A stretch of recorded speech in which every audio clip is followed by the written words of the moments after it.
কি খাবে? চকি খেতে হয় না, চকি আর খাবো না, আবার কালকে খাবো, আজকে আর খাবো না।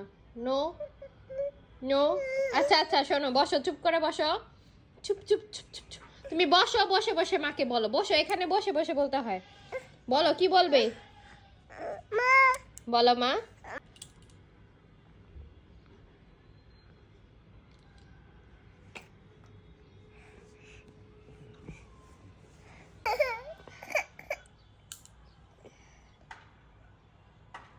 কি কি খাও? তুমি কি খাও? কি খাও? মজা? মজা অনেক? কি খাও তুমি? খেতে অনেক মজা। টাটা দিয়ে দাও সবাইকে। আবার বলো, শোনে নাই কেউ, আবার বলো, বলো বলো, টাটা দিয়ে দাও সবাইকে।